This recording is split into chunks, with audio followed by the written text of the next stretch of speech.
ఒక మహోన్నతమైన దైవం తీసుకొచ్చాడు అందరినీ. తీసుకొచ్చే దారి ఒకటే, తల్లుల గర్భాల నుండి. మనుషులుగా తయారు చేసే ప్లేస్ ఒకటే, తల్లుల గర్భాల్లో తయారు చేస్తున్నాడు. తీసుకొచ్చే దారి పుట్టుక అనే దారి. ఇక్కడ తీసుకొచ్చిన తర్వాత ఏమేమి కావాలో అవన్నీ ఇచ్చాడు. కాళ్ళు చేతులు అవన్నీ తల్లి గర్భంలో ఇచ్చాడు. భూమి మీదకి రాగానే మీకు పుట్టగానే గాలి అవసరం, అవునా కదా? ఆక్సిజన్ గాలి అవసరం, గాలి ఇస్తున్నాడు. అప్పటిదాకా తల్లి గర్భంలో గాలి పీల్చామంటే పిలవలేదు. పీల్చారా? తల్లి గర్భంలో గాలి పీల్చలేదు. పుట్టగానే గాలి అవసరం, ఆయన గాలి ఇచ్చాడు, గాలిలో ఆక్సిజన్ పెట్టాడు. ఆ తర్వాత ఒక పావు గంట 20 నిమిషాలు అరగంట తర్వాత నీకు ఆకలిస్తుంది.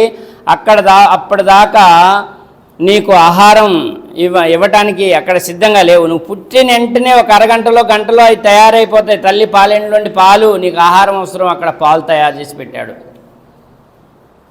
సాయిబులకైనా, హిందువులకైనా, ముస్లింలకు, ఎవరికైనా సరే, క్రైస్తవులకైనా ఈ ఏర్పాటు చేసిన వాడు ఒక్కడే. కాబట్టి ఈ ఏర్పాటు అంతా కూడా ఏర్పాటువాదం చేసే వాళ్ళ కళ్ళు తెరిపించడానికి, మీ దేవుడు వేరు మా దేవుడు వేరు అని ఎవరైతే వితండవాదం చేస్తున్నారో వాళ్ళ కళ్ళు తెరిపించడానికి ఇవన్నీ కూడా పెద్ద పెద్ద సూచనలు. అయ్యే బాబు, మనం అందరం ఒకటే, మనం అందరం తయారైన ప్లేసు ఒకటే, మనం అందరం వచ్చిన దారి ఒకటే పుట్టుగా, మనం అందరం పోయే దారి కూడా ఒకటే, మరణం, మట్టిలో కలిసిపోవటమే.